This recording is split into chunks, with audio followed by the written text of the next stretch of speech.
Welcome everybody. Before we start, I have some announcements first. To all the contributors, we have a meeting after the speech. It's about the procedure about the book. And the second one, just a reminder, we have a donation box just outside here. Anyone can donate something will be really great. So we can start. This is the second part of series of speeches called Experiencing New Praxis of Resistance. Our first guest is Giovanni Lupieri, based in Bologna. And the title of the speech is the Movimento Studentesco di Udine, which it can be translated as the students' movement in Udine, the city of Udine, from school to the entire society, network, libertarian practices, and social center. Thanks for the introduction, and good morning, everybody. So the subject is Movimento Studentesco di Udine, students' movement of Udine. And students, because it was participated by high school students and universitarian students, and it was a movement, and with that word, that it was formed by two collectives joined by students without previous political experience. And it was a movement, and an organization like in constant motion, that assume contamination between ideas and diversity as important threats to reach inclusivity and participation. It was autonomous from political parties or national structures, and it was self-managed. From school topics, it passed to other political topics like anti-racism, anti-sexism, anti-fascism, anti-militarism, and anti-capitalism, and it was social ecology inspired. So, a little bit of background. The student movement was born in 2008. 2008 is the year of the anti-crisis movement against European Union and IMF financial plans that took place all over Europe, especially in Italy, Greece, and Spain.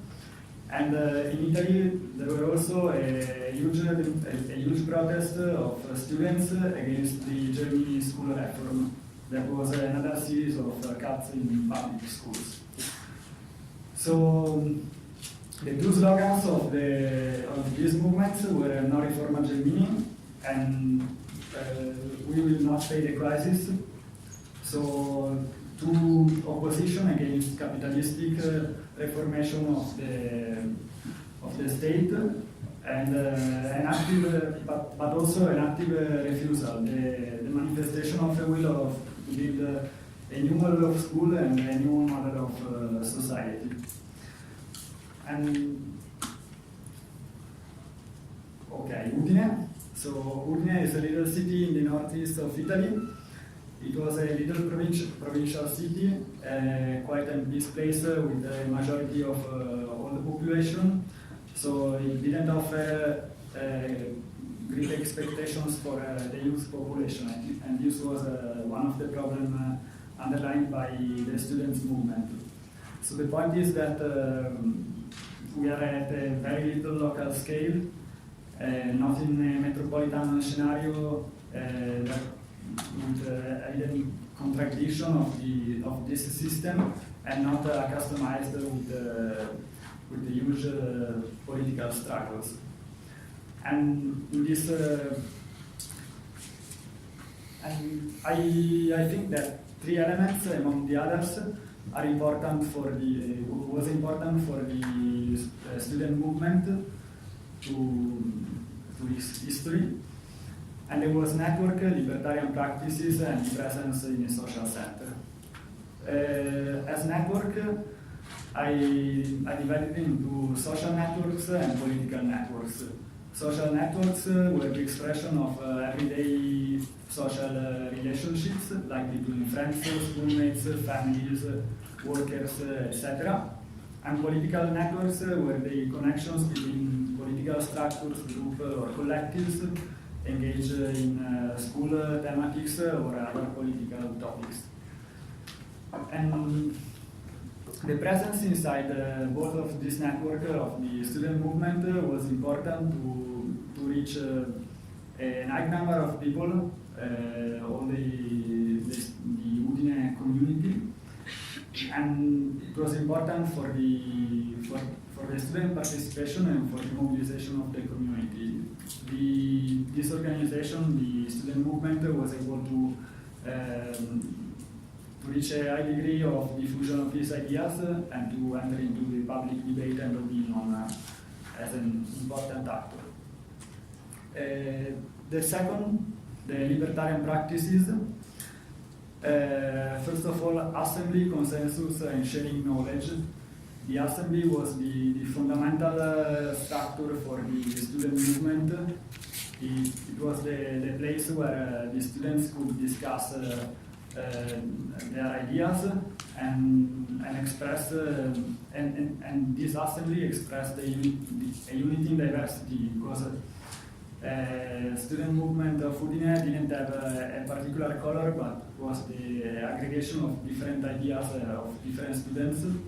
So in this assembly, decided to use the consensus methods to take decisions in order to avoid creation of majority and minority, or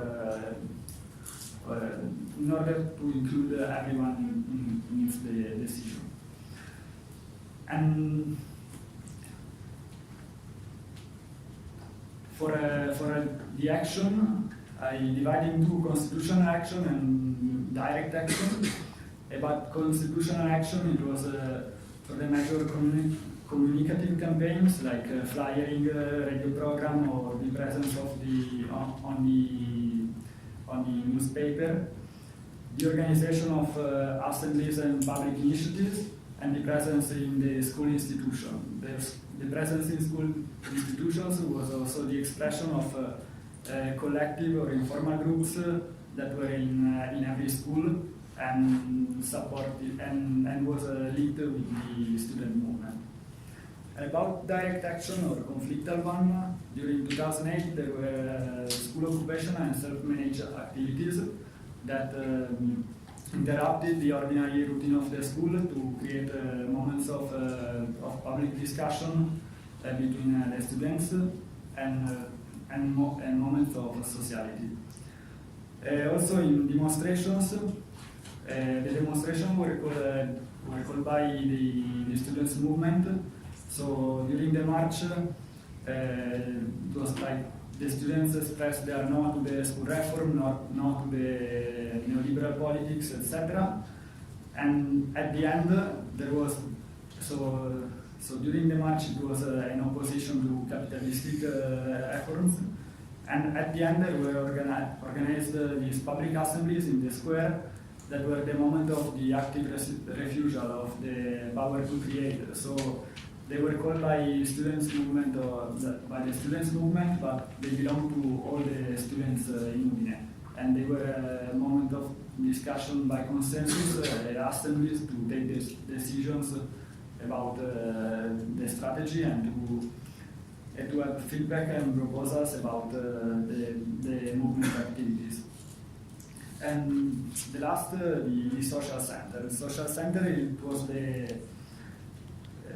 existed in Udine since 1987, and it was managed by a General Assembly with the collective, the Douglas, that was a women collective, and participants of the movement, the students' movement. It was the base of the movement, and it was the place to organize and to live. To organize, so to do political actions and to live like a moment of sociality, to stay together and to create a community that could organize to reach his political goals. It was also the place where the students' movement had the possibility to go beyond the school thematics and afford other topics, first from the meetings of the students and then discussed with the rest of the social center. And so there were the contamination with libertarian and anarchist ideas that was expressed in the practices I mentioned before. It was an active answer to the need of space for youth, and it was an important place to create a community, to promote participation, and to include new people and so on, new ideas to discuss and go on. So I think that the student movement of Udine engaged the process to build a culture of resistance. A culture of resistance grows in the belly of capitalism and uses the connections between workers that capitalism in some cases creates to build the beginnings of an alternative. And in this case we're talking about students, but the concept is the same. This is a document from the Anarchist Federation of the UK. And in this process, thanks to the student movement of Udine was recognized as the organization, the students organization of the city, not because of an election, but because of a real participatory process that involved all the students' population. And it was thanks to the assumption of horizontality, unity in diversity, and ideas and contamination of ideas that it was possible. And at the end, it was able to promote, to actively promote a social alternative and idea of social change, expressing a new way of living based on everyday practice of solidarity and self-managed activities.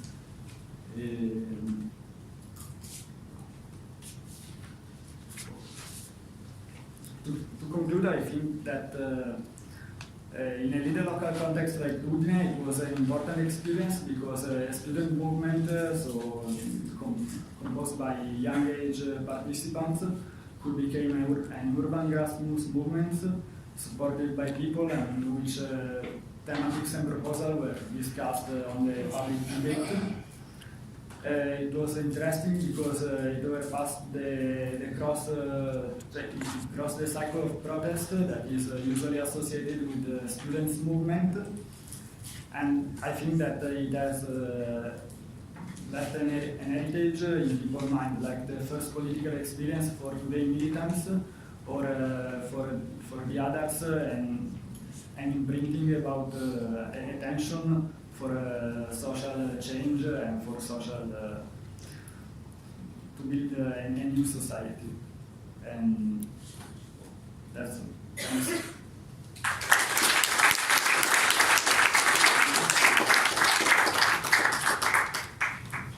Thank you, Giovanni. Our second speech is from Jelena Pantel, based in Paris, and its title is Stability and Resistance to Invasion in Ecological Networks. What can we learn from natural community and ecosystem structure that can help build stable autonomous communities?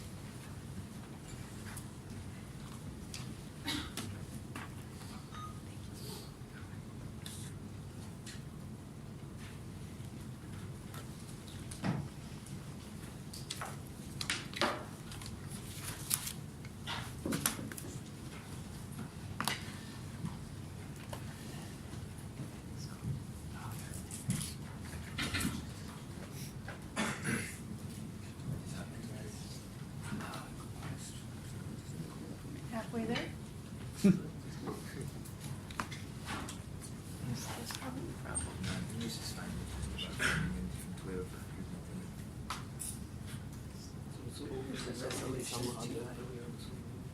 Sorry.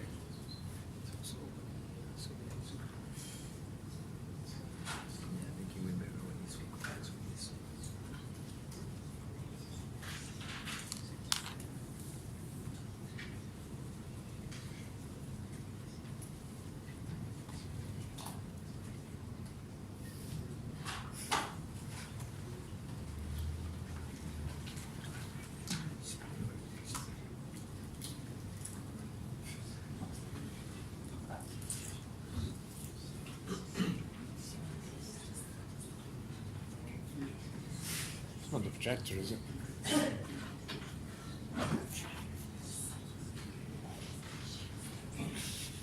It's the resolution it chose.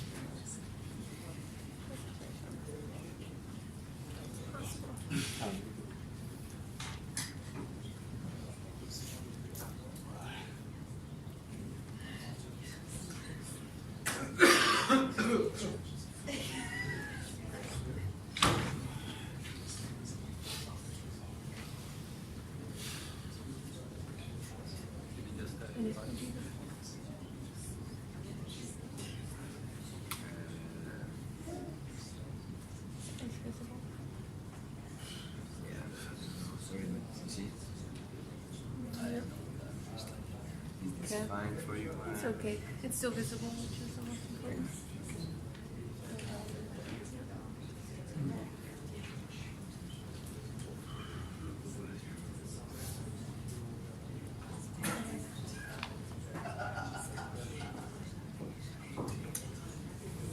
Yeah, I don't understand why they're doing that. As long as I can see. Also, this is at least a bit bigger. In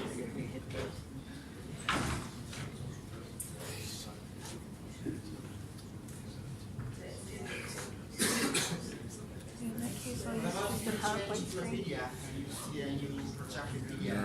No, maybe. No. So there's PDF also. So you could change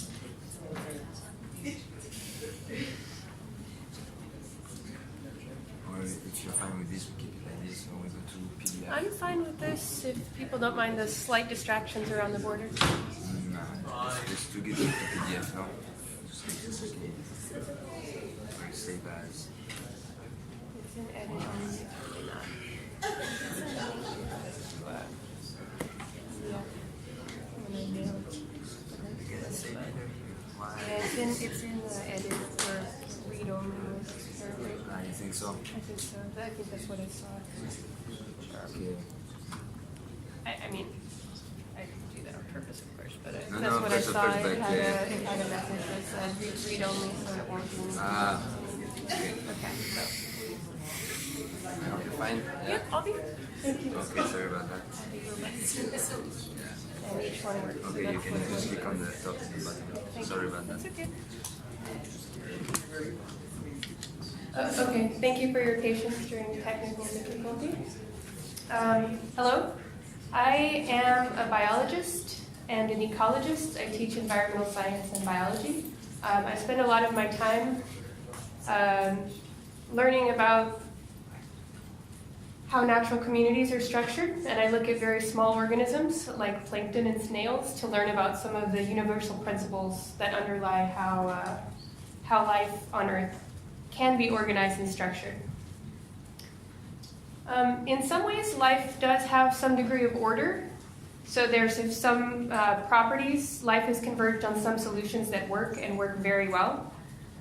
So well that there's no variation. So I show an example of the genetic code that we all carry that gives us information to make the proteins that make us humans and that make frogs, and so on. So in this example, there is no variation. In other ways, life on Earth is less perfectly ordered. In many ways, actually.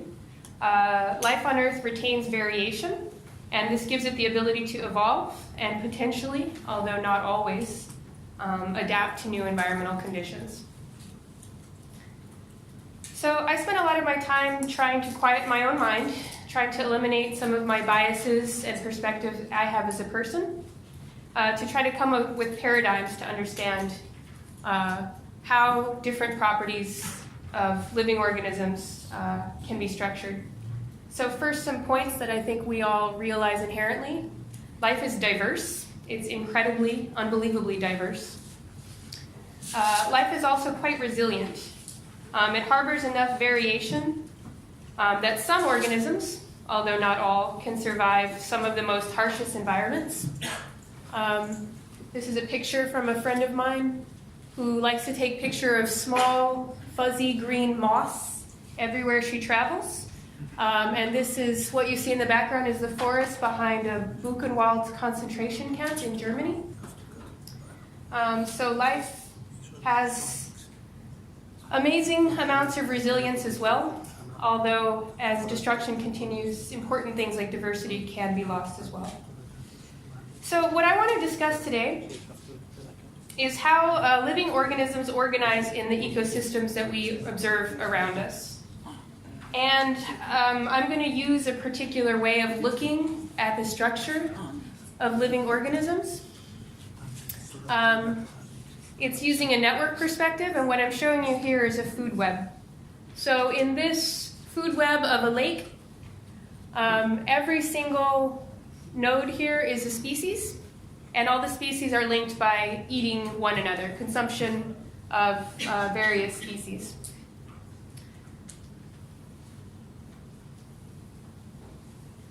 So in addition to food webs, many other kinds of networks exist in the world. Humans create hierarchies in order to issue commands to those that are subordinate to them in a chain. And this is an example of hierarchy and ranks of officers in the French military. All of us use the World Wide Web, where a series of pages at different IP addresses are linked together in some way. Moreover, there's also social networks, which is what I'm going to talk a little bit more, and not only social networks as defined by social media, but the way that people interact with one another. So today, all I want to do is do some comparisons about the way that food webs, this type of network, are organized and how that differs from some different kind of man-made, human-made organizational schemes. And the main reason for this is that one of the components of social ecology is ecology.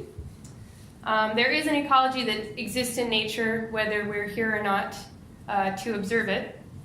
And that's what I want to talk about today. So I'll give a few examples of some properties of networks that humans construct and how it differs or contrasts from networks constructed by organisms in food webs. So this is called a regular network. You can see almost every single node, which would be an individual person in a social network or a species in a food web network, has about the same connections to every other node. This is rarely observed except in these kind of hierarchical structures. So again, I've reshown the French military hierarchy and also some hierarchies of the United States offices in the Department of Defense.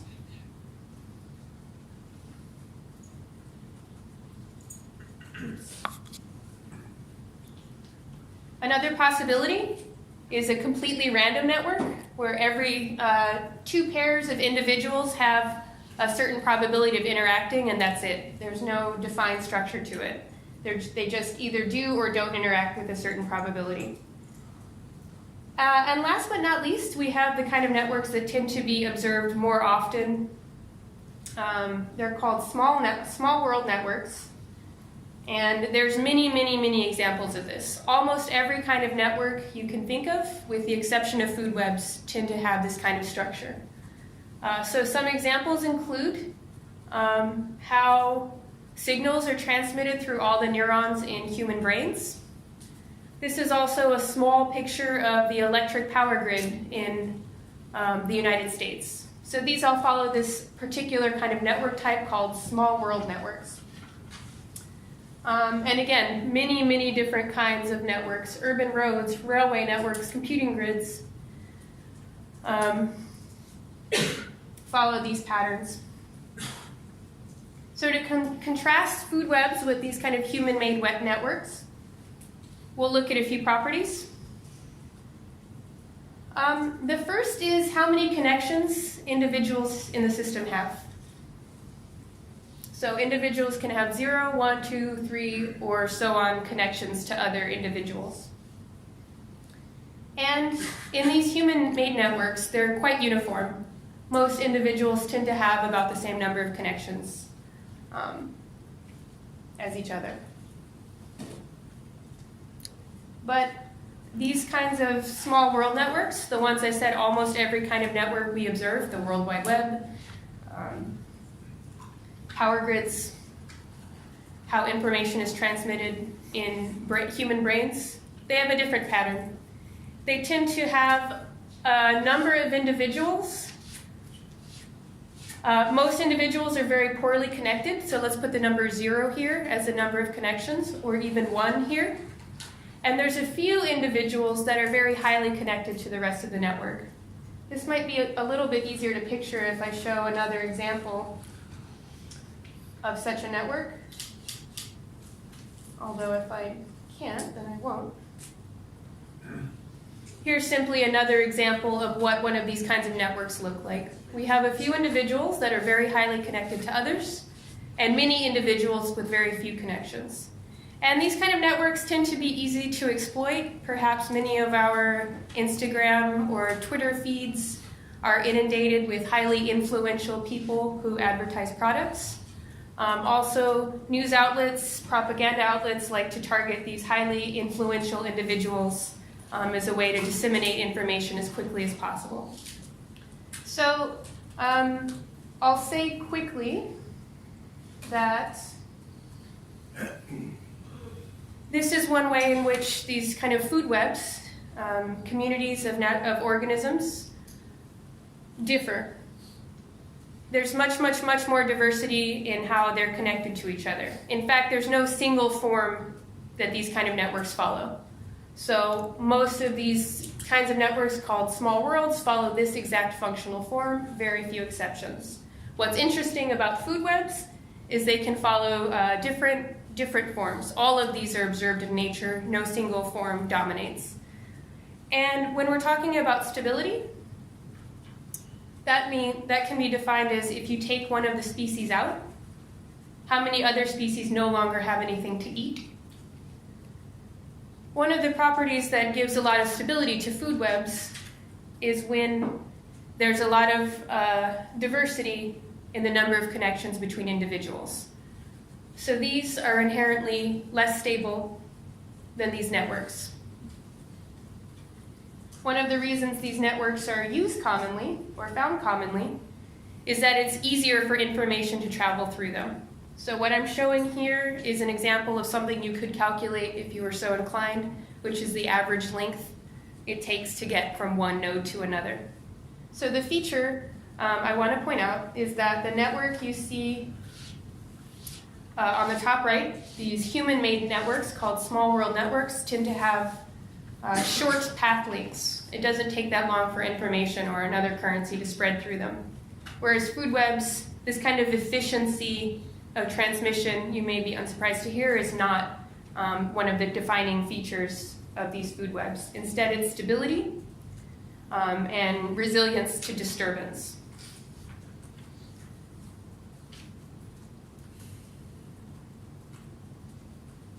I'll note also that this type of human-made network, this regular network that we tend to only observe in hierarchies, it takes a long time for information to transmit through them. They're actually extremely inefficient as far as information goes, but every individual has a very defined place in this kind of network. Okay.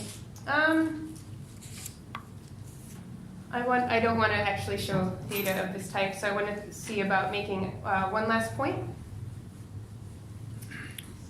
If I want to list a few properties, I'm going faster than I thought, I think. So I only had a few properties I wanted to list about what confers stability in food webs. And again, that's if you take out if you remove a species, how subject is it to extinctions of other species because they no longer have something to eat? What's important is having a diversity of the number of individuals who are connected to other individuals and not just one type. Something called asynchrony, where if you look at food webs in different locations, they're not identical to each other. In fact, they're in some way negatively correlated with each other. So the strengths or the species present in one food web are not present in another food web.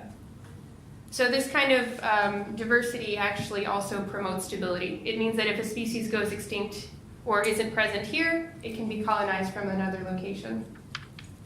And the last point I wanted to make was that there's been some analysis of these kind of networks here.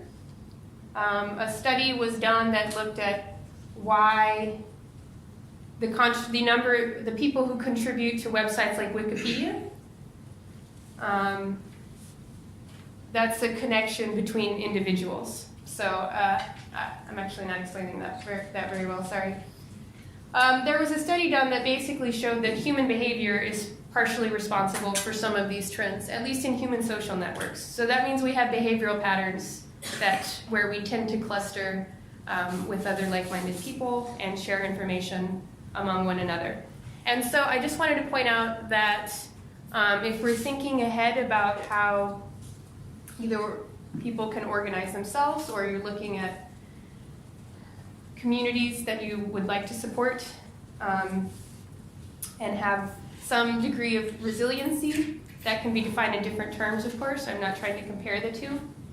But there's some aspects of behavior that cause us people to tend to repeat the same kind of networks over and over. And the point of my presentation was to point out that differs from the kind of structure we observe in this particular kind of network, which is how species interact with one another. Thank you.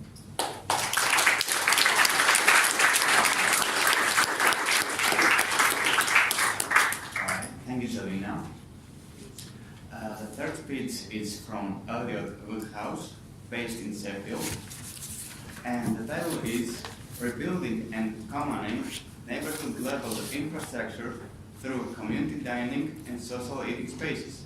Reports on the Theory and Praxis of the National Food Service Campaign. It's a hell of a title.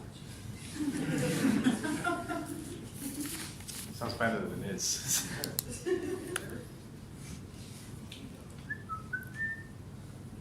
Does this work?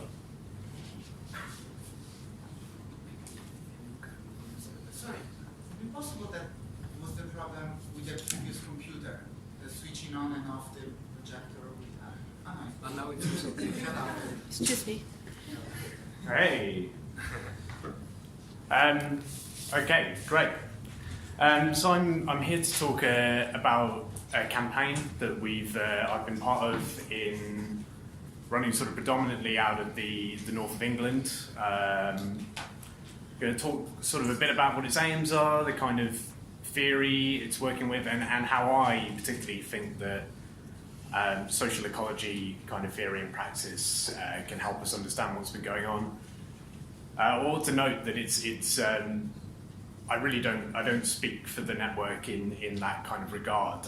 It's my personal interest in social ecology, which I think can give us an informative kind of stance on this, rather than this being kind of created as a consciously social ecology project. So we're calling the campaign the National Food Service. That's not out of any kind of particular love of nations, but rather it's a name which to British people is instantly kind of recognisable, in that it recalls the British NHS, which is the National Health Service, so people can kind of instantly kind of understand what this is about. It's a kind of campaign that looks at how people access food and imagine kind of caring or service provisions which are built around food provision. The way it does this is it's based out of a number of community kitchen projects, particularly the Food Hall project in Sheffield, which are places which practice what we're calling social eating, which are basically volunteer-run regular meal times where users of the space are able to come in and cook basically home-cooked meals for other sort of members of the public and other kind of users of the space. So, I mean, you probably encounter them in your own life as a particular way of organising like sort of social centres. What's interesting as well, though, is that the meal time isn't the only ends of these kind of spaces. The meal is kind of the crux around which all the rest of the activity is built. So people come to share food, but they're also able to access a wealth of other kind of social goods when they're in that space. Notably, they get to talk to people, but there's also like kind of workshops, so bike repair workshops, how to navigate the kind of UK benefit system kind of workshops. So food is a stepping stone to a plethora of other kind of social goods. So for a bit of context, in the UK in the last 5 years we've seen an amazing increase in the amount of people which are reliant on emergency food provision, so food banks basically. And that's especially true as all social problems are in the UK, in the kind of post-industrial north of the country, which has been especially hit by the neoliberal agenda that began with Margaret Thatcher and has continued under the Conservative Party's austerity politics. So the Trussell Trust, who operate the greatest percentage of food banks in the UK, estimated in 2016 that over 600,000 individual users use their food banks. And that's their food banks alone, and they make up sort of half of all the food banks that operate in the UK. So we might expect that the true number of individuals could be double that. This is a direct link with the way that unemployment benefits are now structured in the UK, which includes something called the 5-week wait, which is after you've applied for your benefits, there's a 5-week waiting period before you actually start receiving money in your bank. So unsurprisingly as well, as more people are forced into kind of poverty and food poverty, which is a term we don't particularly like because food poverty is just poverty, it doesn't only affect their eating, it also means that if you can't afford to eat, you probably also can't afford to exist in public and socialise and attend public spaces. So it contributes to loneliness. So as you can see on the lovely comic we've got up here, this lovely peanut, food waste, or rather food poverty and social isolation are a kind of deeply entangled mesh. This is also, I mean, the reason why so many British people now experience loneliness as well. The British government estimates that 9 million people experience loneliness regularly is also due to the neoliberalisation of our public spaces, where as the kind of market is king, ideology reigns. If you want to exist in public, you exist either as a consumer, where you go to a cafe and you have to buy a new coffee every 30 minutes, or you're confined to your home. And increasingly, people live alone in the UK. So what we find is that more and more people are socially isolated, and as well there's an architecture of isolation. There are structural, physical causes of why our cities are no longer built to encourage relationships.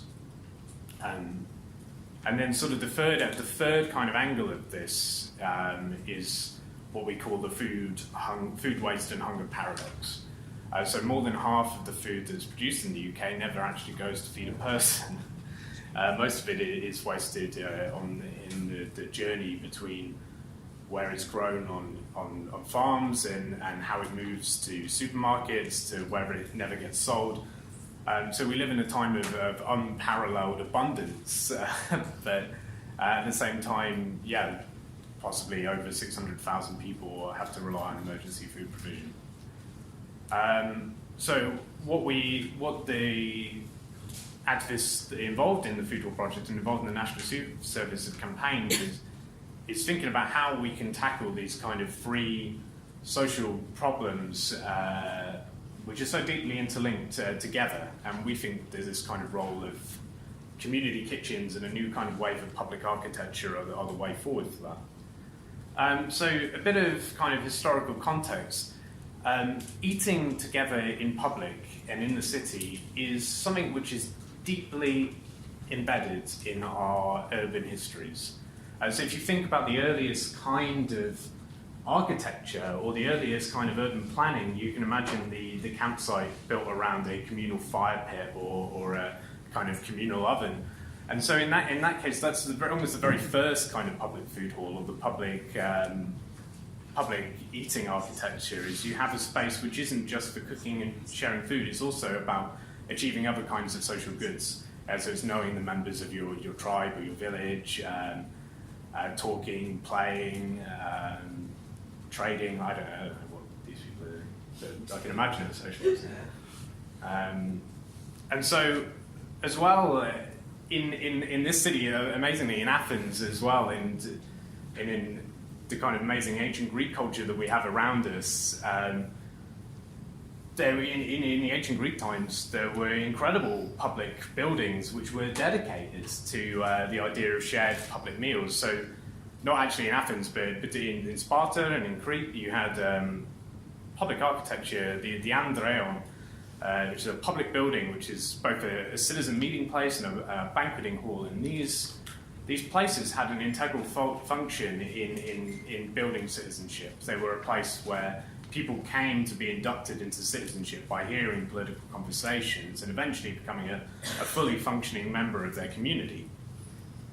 In the UK as well, we've got this incredible forgotten history of shared meeting spaces, all the way from sort of the 19th century, the 1800s.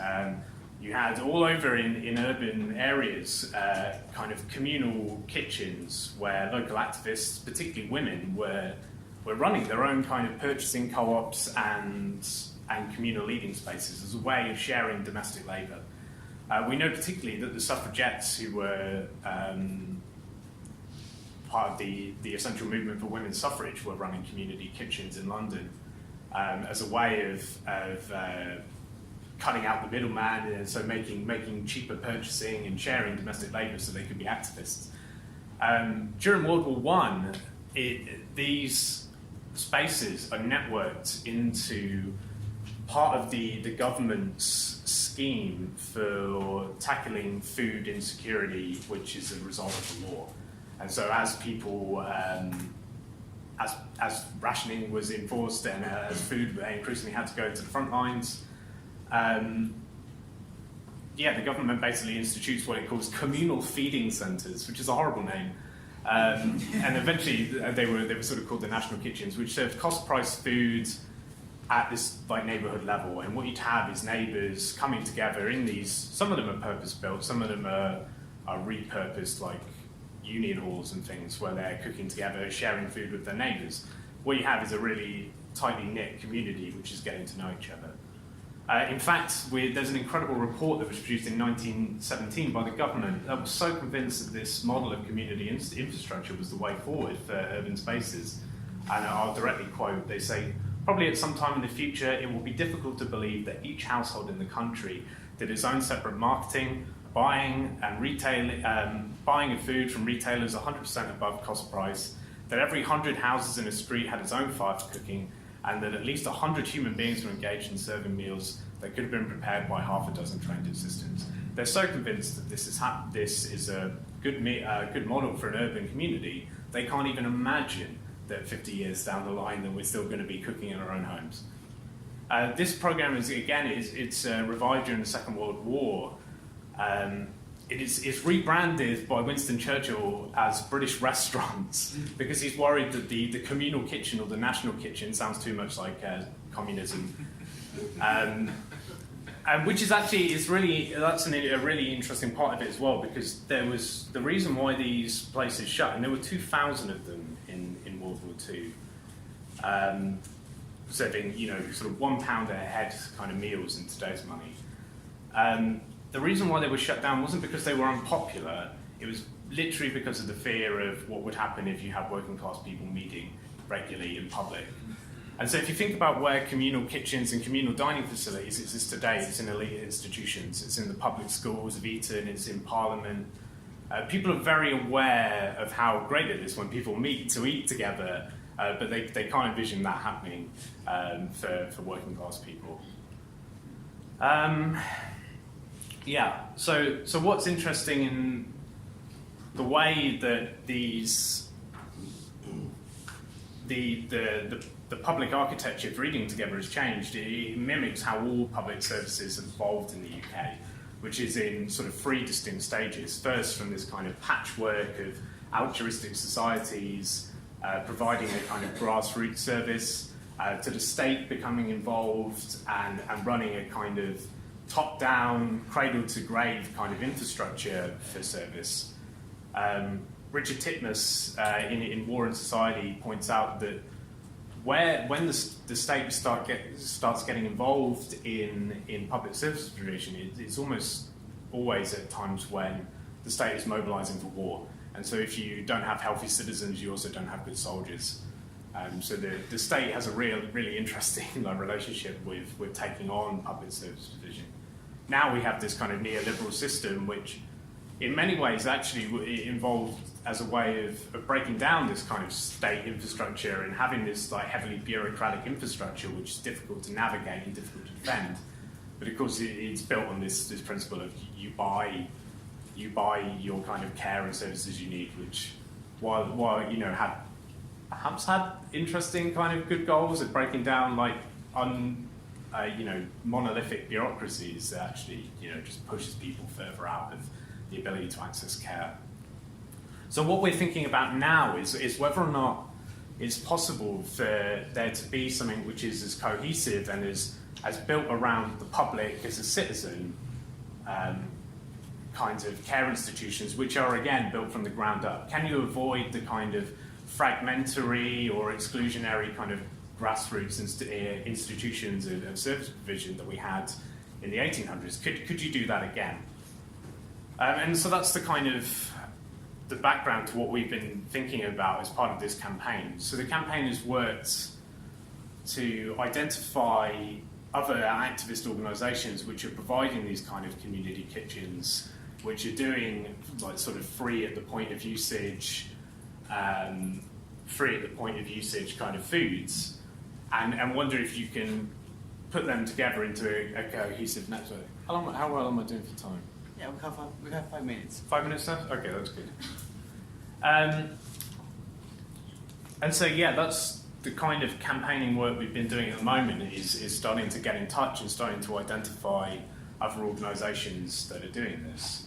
And what we found is that actually within the past 10 years, lots of organisations have kind of put together the fact that the way of dealing with this three heads of the capitalist hydra, to steal a term, but the food waste, the isolation and the poverty is through this idea of shared meal times as the way of taking the first step up the ladder.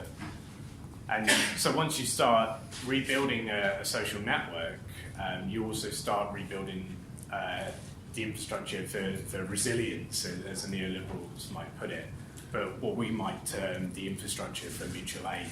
So once you're back into a cohesive social network, you also kind of have access to other kinds of institutions of help.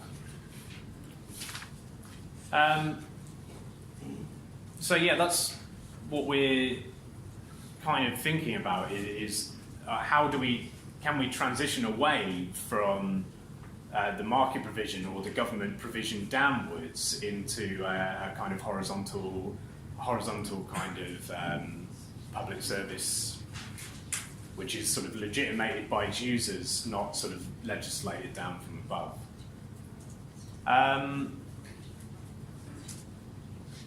So the innovations that we notice happening in these spaces as well is kind of encouraging from this kind of social ecologist standpoint. So many of these systems operate on a sort of pay-as-you-feel or contribute what you can sort of system to buying and buying or receiving a meal.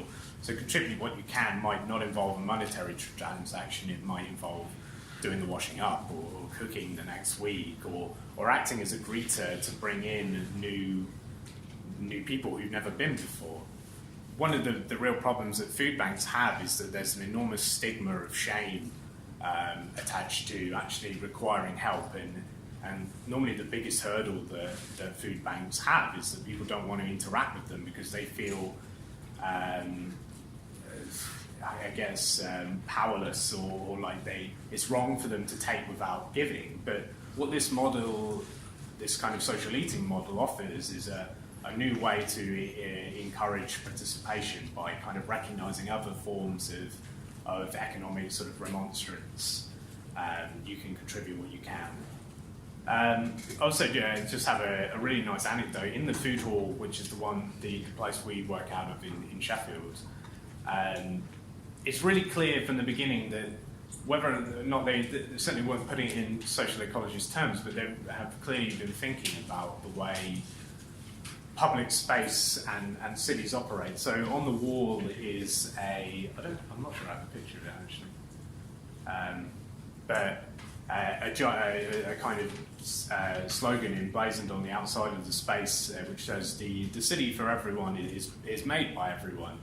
And I think this is what this kind of transition towards new public space is going to involve. It's going to involve looking at how communities can come together, rebuild kind of public spaces which function on this kind of small neighbourhood level, and how we rebuild neighbourhoods which are talking to each other, interacting, and creating a kind of system for mutual aid from the bottom up. So I think there's some encouraging things going on. I'm not going to talk about the criticisms because I'm sure you can work them out for yourself. But yeah, that's the kind of work we've been doing and why we think it's important, or might be a promising angle for social ecologists. So, yeah, thank you.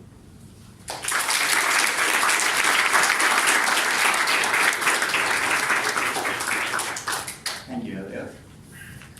So the final piece is from Matyáš Křížkovský from Prague, and its title is Political Ecology as the Ground for New Assistant Politics, the Case of Extinction Rebellion and Catastrophic Imaginaries.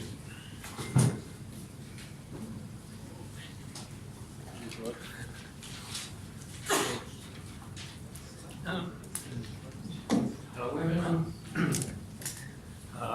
Thanks for the possibility to present this paper here. I decided to start with these two pictures that should represent two catastrophic imaginaries. The one of the nuclear catastrophe and the second of the climate catastrophe. The first one actually influenced the generation of the New Left, or Hannah Arendt, that is claiming that the New Left grew up in the shadow of the atomic bomb. And the leitmotif of this paper is that maybe the second one influenced the new generation of the political ecology, or political ecologies. I would like to mention that there is one important difference between these two catastrophic imaginaries.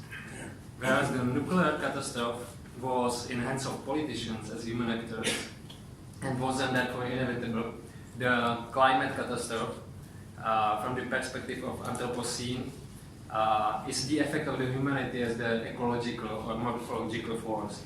So climate change is far more beyond the control than the nuclear war, because it is not only determined by social dynamic but also by ecological dynamic. The so-called tipping points and triggered mechanisms of feedback loops makes the situation far more beyond control. Also, the outcome is kind of blurred. And this ambiguity is precisely the thing that enables to frame it in many different ways. And the way which I'm interested in here is the way of interpretation of climate catastrophe as inevitable leading to social collapse.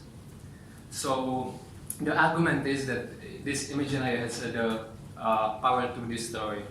Not to destroy the world as it's on the image, but destroy the capitalist paradigm, the situation of there is no alternative, and the situation which is well described by the aphorism, well-known aphorism, it is easier to imagine the end of the world than the end of the capitalism. So The paper is part of the broader dissertation project that I wanted to introduce you here, but I decided to not go that much into that because of the time and because also it's going beyond this paper. So I will only mention the different temporality of the Anthropocene, which is well captured, at least for me, by this picture. And it shows that the Anthropocene implies that we should see temporality of politics not only through the human actors, but also through the non-human actors. So we can frame, if we frame the Anthropocene, or rather Capitalocene here, as having beginning in the Industrial Revolution. Oops. Oh, it's not working, okay. Like my idea here was to zoom the one picture, one frame, the second one from the up on the left side, and to show that if we frame it like this, this framing enables us to see at least 2 centuries of anti-systemic politics and of culture of resistance as the only little while. And therefore it is possible to somehow generalize it and apply Grima semiotic square, which represents the elementary structure of signification, and it's used by Frederick Jameson as virtual map of ideological closure, or rather of the closure of the ideology itself. So the politics of the Capitalocene is therefore representing one meaning system, or I would like to represent it like that, which is calling for its closure. So now I will go to the Grima semiotic square, which is, there's important logic of the square. The logic is that the second position is contrary to the first one and implicates the third position. And the fourth position is contrary to the third, contradictory to the second, and implicates the first one. So whereas the first 3 terms are relatively given, the fourth one is the most critical position, which usually remains open or empty for the longest time. And it is precisely the fourth one that enables way out of the conceptual or ideological closure, out of the old or given to generate some novelty. And I was inspired by the article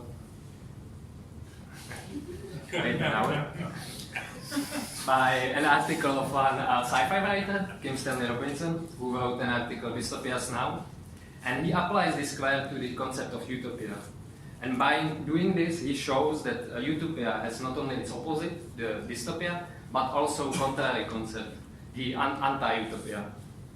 And while utopia represents the imagination that political order can get much better, and dystopia, the negation that it could get much worse, the anti-utopia is then claiming that utopia leads to dangerous dystopian outcomes. And this is precisely the anti-utopian approach, usually instrument of currently powerful who are trying to mask their elitist utopia for few by warning before dystopia for many. Therefore, the Kim Stanley Robinson offers a fourth term, representing the opposite political strategy to anti-utopia. This strategy is anti-utopia.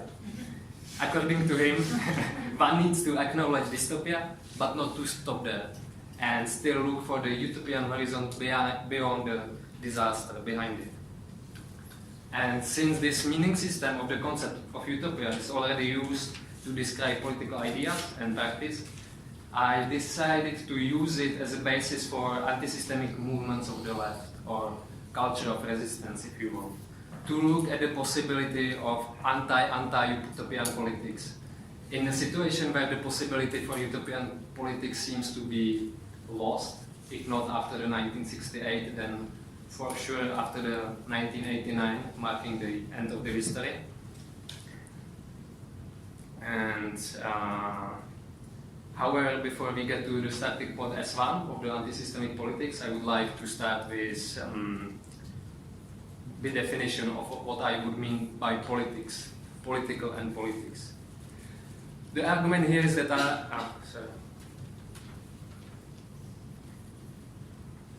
problems with PowerPoint, essential.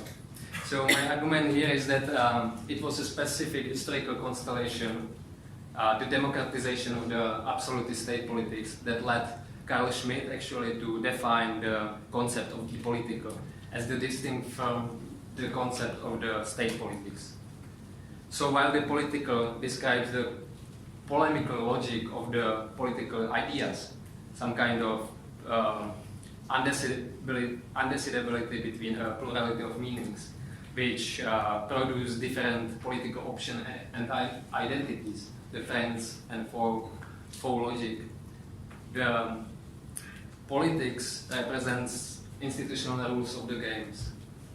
Or maybe we can frame it as Rancière do, like the police of the state.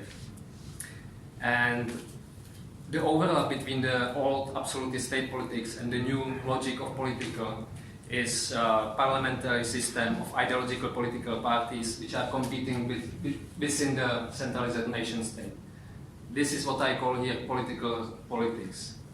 It's based on harmonic utopia of the balancing of state powers in the interstate system, which is like used by the realist international theorists, and this is complemented by imaginary of balancing power in parliamentary system, the check and balances. And above it, I think it's master balancer, the invisible hand of political economy, which is defining what is the principle of truth in governmental practice, as Foucault says. So what I'm interested in here is anti-systemic movements of the left which are trying to challenge this situation of political politics. And I'm asking three basic questions. First is, what is the main strategy for challenging conventional party politics? This is inspired by Wallerstein mainly.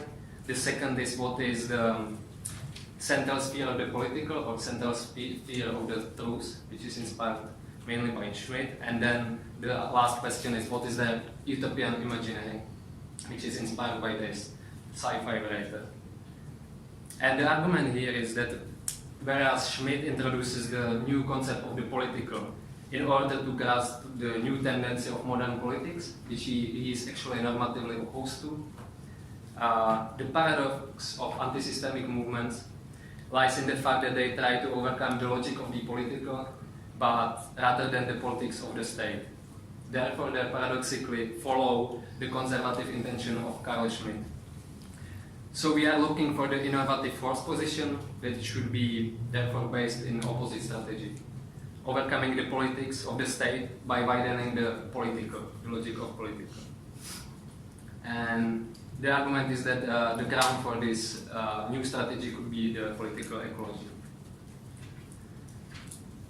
So I will show here the fourth position. I'm not sure how I'm doing this time, but I will do this quickly maybe to get to the Extinction Rebellion case. The first position is classical position of all social movements.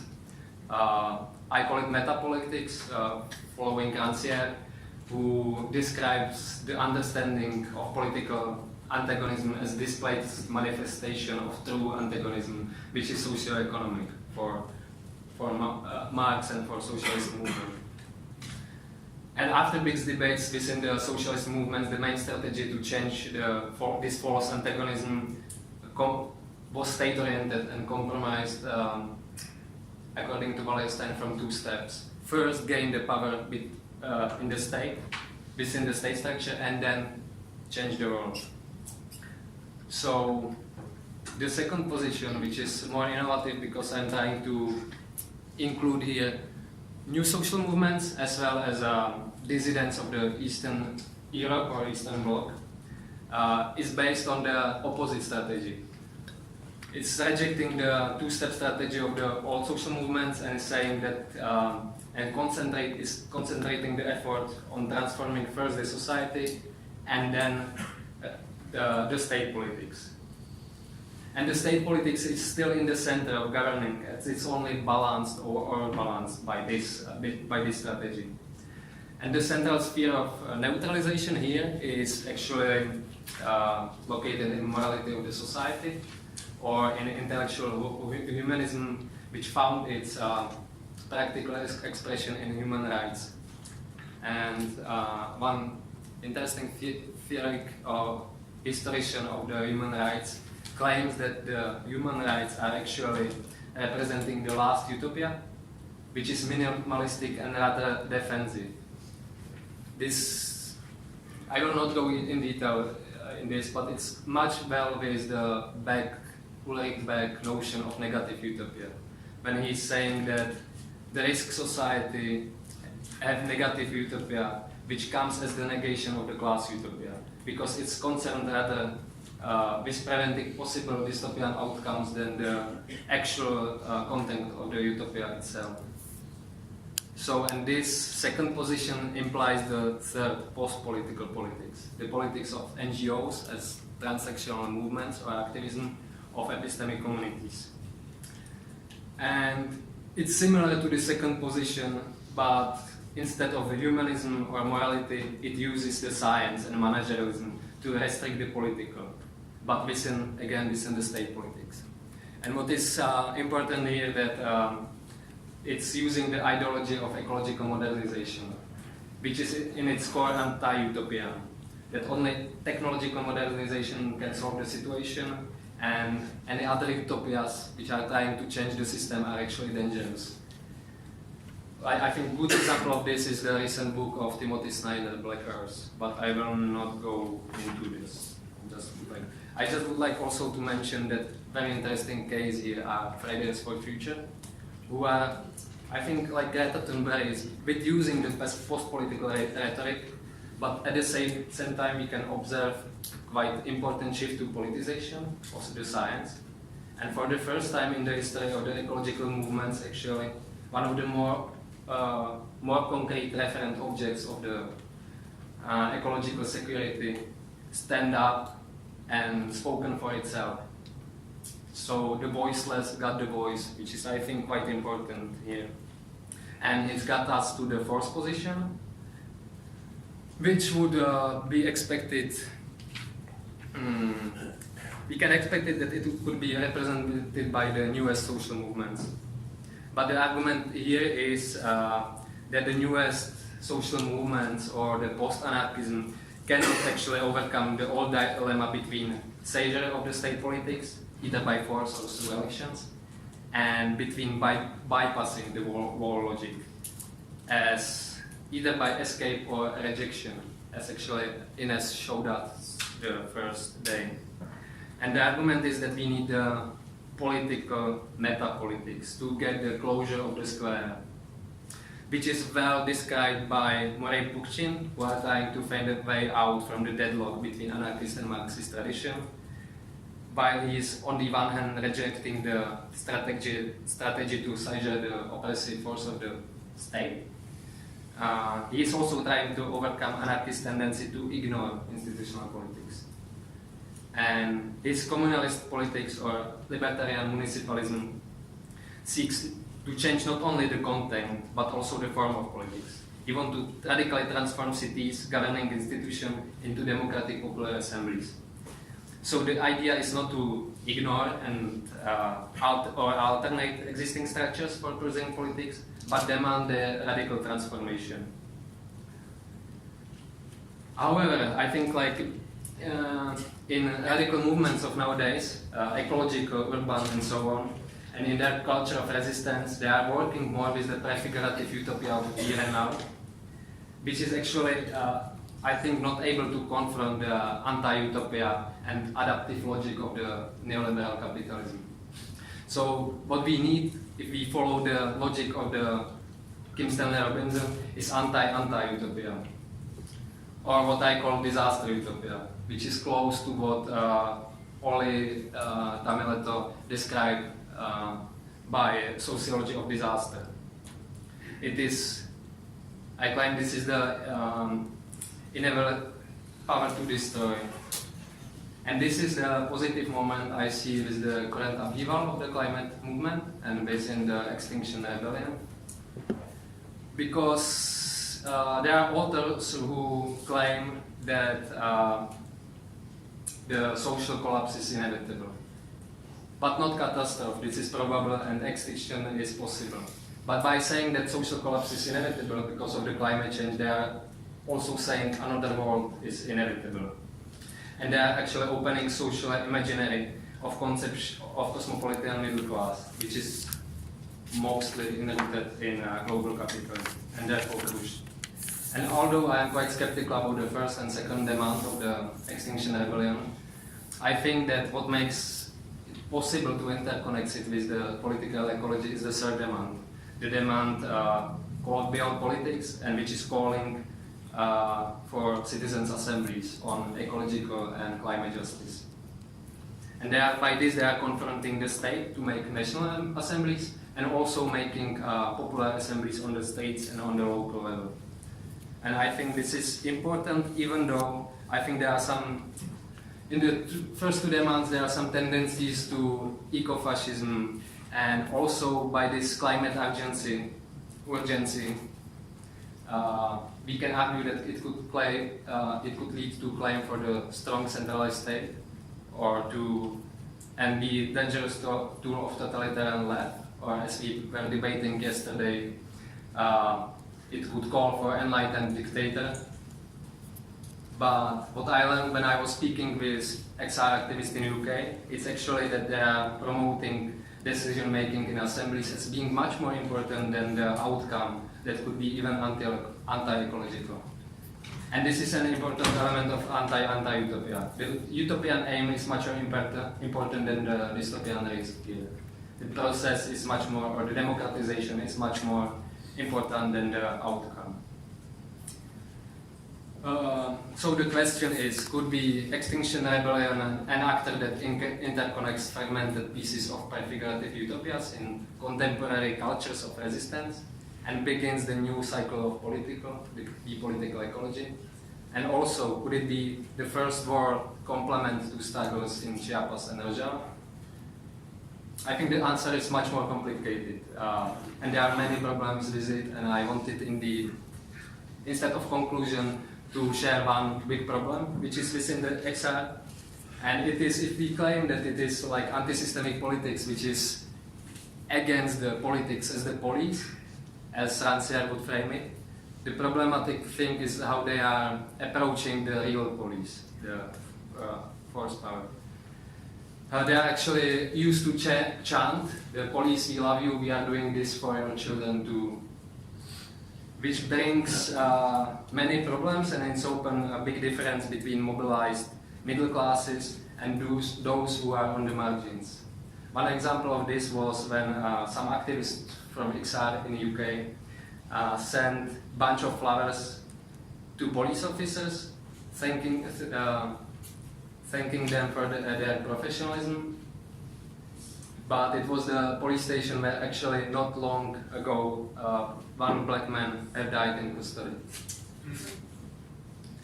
And other XR activists blockaded the tube train and people who needed to get into the ward. There's also like the problem is the strategy of wanting to get arrested, which could be subversive on the one way and could work as a non-violent strategy, because if we want to non-violent systemic change of the system, we need part of the oppressive forces on our side, but at the same time it's exclusive to some people who cannot get like arrested as usually cosmopolitan middle class people. But what makes me hopeful in this is the reaction of the Scotland, Extinction Rebellion in Scotland, who did these two banners, and who are not trying to delegitimize Extinction Rebellion, but they are trying to change it from within. So they are trying to use the power of the Extinction Rebellion, the power which I think is the catastrophic imaginary, and they are trying to decolonize it and connect it more strongly with the class struggle. So thank you.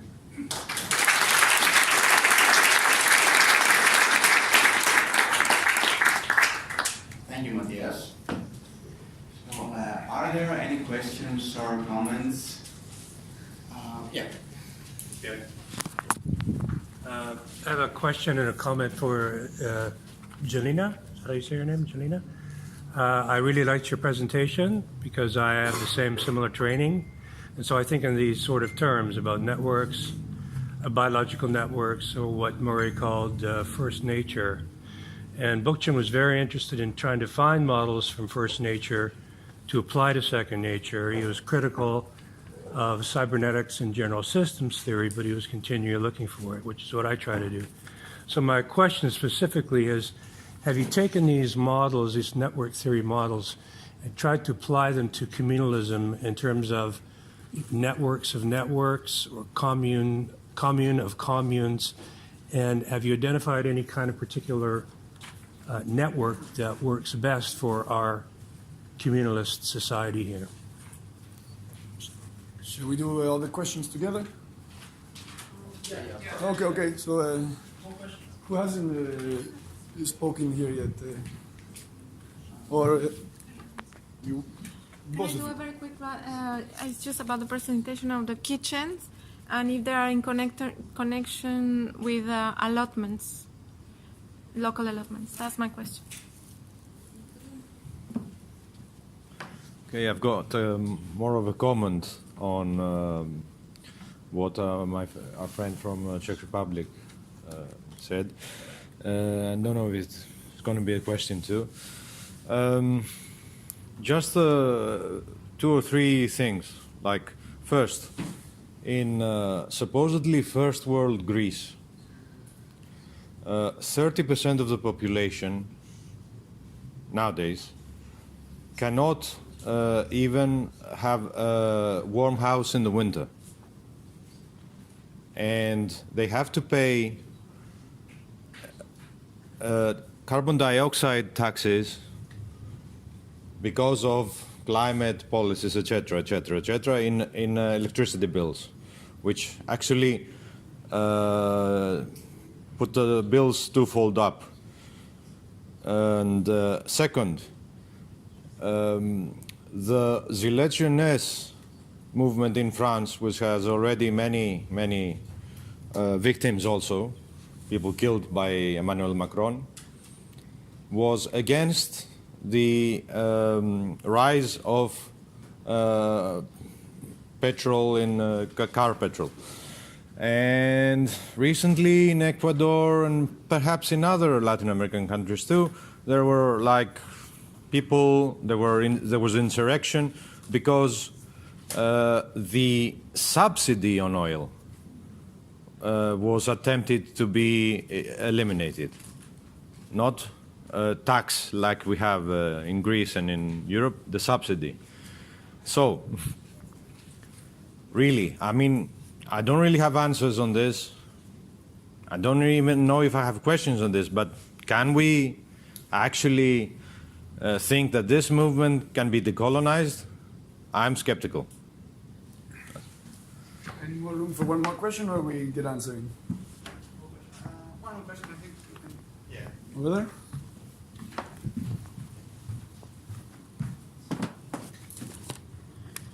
Okay, my question about the community kitchen. How to eat, where to eat is really a serious political act. Now, I really appreciate your presentation. I'm just wondering, how do you form the links in between the food providers and community kitchen? For example, dumpster diving, is, when you mention food waste, is it one of the options? Do you have a direct connection with community-supported agriculture or community-based farms? Thank you.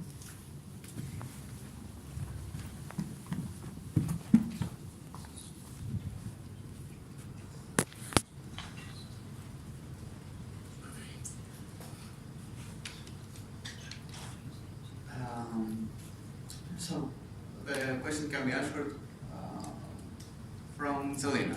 Let's start from Jelena. Okay, thanks for your question. My first instinct, as always, is to go do a lot more reading to try to address that directly. So I'll tell you from what I know. The most of this kind of information I know about community structure and networks, the information and data primarily comes from NGOs, and in there, the goal often is, again, spreading information about their particular campaign or drive or program of interest. And so again, from what I'm familiar with this literature, the search still is for these influential links and not necessarily maintaining the structure of this community, but how to make use of the existing structure and establish more links that would help more people participate in the program. So that's the most data I'm familiar with and models I'm familiar with. And I was thinking as you were talking that I talked about food webs and how those kinds of networks are structured, but I think it depends on what different communities or communal organizations are trying to accomplish. There's other kinds of networks, even in nature, like mutualisms between pollinators and plant networks. And those have different structural features and different ways that stability in that is organized. And I think I also want to point out now that it's not my goal to convert all people into nodes and whatnot. I think that kind of dehumanization is, of course, a big problem. But I think it would be important to think about what the analogy is between how communities are structured and what the stability and resilience is against. Is it against catastrophic loss, homogenization, losing different kinds of mutual interactions? So that would be where I'd be most interested if I were actually kind of begin to talk about applying these models to different communities. It would be to think about what's the appropriate first nature to look to.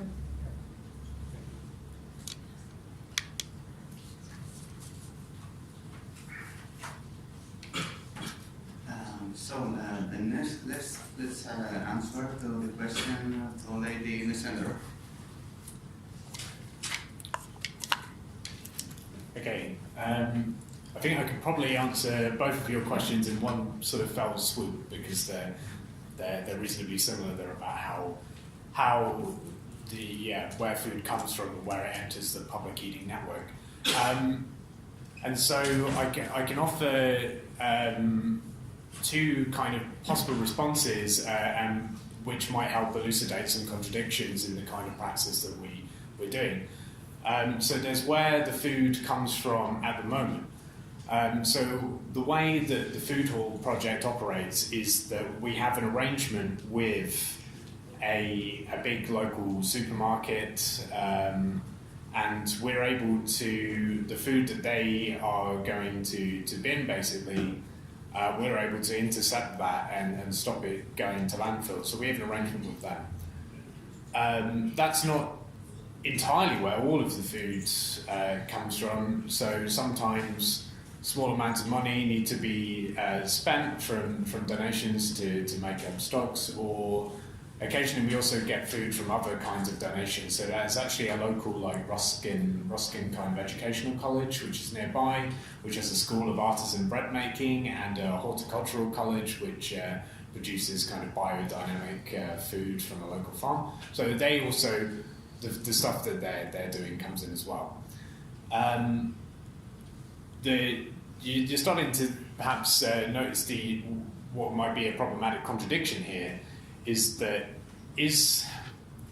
can we imagine a long-term kind of survival of this kind of service if it's reliant on there still being an excess of capital? The excesses of capital and the kind of society of waste that we have, and also this kind of worry that what you're doing here is providing like leftover food for leftover people, and how does that relate to like what you'd want from a kind of new public service is a kind of commitment to the dignity of all people. And so as we go forward, like while we're able to do really well on this kind of system at the moment, we have to start thinking about, if you're imagining like a national provision of this or something which is countrywide, you're going to have to start imagining these operating in different ways. And so one of the ways we do think about is based on some of the examples that are happening in Latin America, particularly in Belo Horizonte, where the municipal government acts as essentially a purchasing agent for local sort of social eating spaces and local community kitchens. So they're able to buy directly off local farmers and provide very cheaply for stuff. But then the worry becomes, well, can you imagine this happening, you know, as purchasing co-ops? Maybe they have direct links to community-supported agriculture projects. We recently attended a meeting with the Land Workers Alliance, who are the UK branch of La Via Campesina, and spoke to some people who are interested in community-supported agriculture there. And what they were finding was it was very difficult for them to find reliable purchasers. And so they were interested in making links with schools or hospitals, and as someone who would regularly buy a large amount all year round. So what we might see is if these kind of places started getting enough money to become regular customers of places like that, you might start having almost like Preston model of economics for food purchasing, where there are anchor institutions which are able to purchase off like local growing co-ops and stuff. But I don't know. I don't know enough about the way food systems are structured and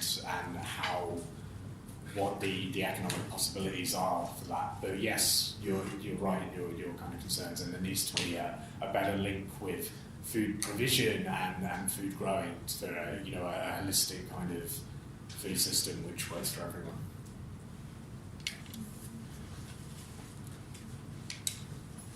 So the next question, possibly must be answered at least very briefly because we're out of time.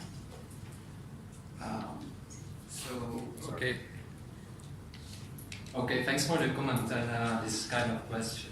I think it goes also to the question, is it a possibility for the global scale emancipatory politics within the capitalist core? I hope there is actually, but it has to be connecting the struggles of the peripheries according to the local context. And maybe I used bad expression of the first world rather than center and periphery, because I think peripheries are within all the countries. These are those who are marginalized. Even in Greece you have like the core, there are people who are very wealthy and are like oppressing, or they are like and there is like bigger periphery. But what I wanted also to say that if you mention Macron and the Yellow Vest, Macron is exactly for me the example of the post-political strategy, of the anti-utopist. This is not like political ecology, that's ecological modernization. And it was totally unsocial. There was no social dimension. And actually Yellow Vest, I think they, as far as I know, they were claiming the ecological agenda, the agenda of the ecological justice, which is quite important. And I think like within the Extinction Rebellion, there is like struggle for this. Would it be just like the movement of privilege, which is like blind to the class struggle, or would it be movement of ecological justice?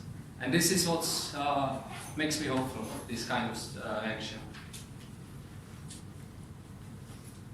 Yeah. So I think that's it. I would like to thank each and every one of you for being here.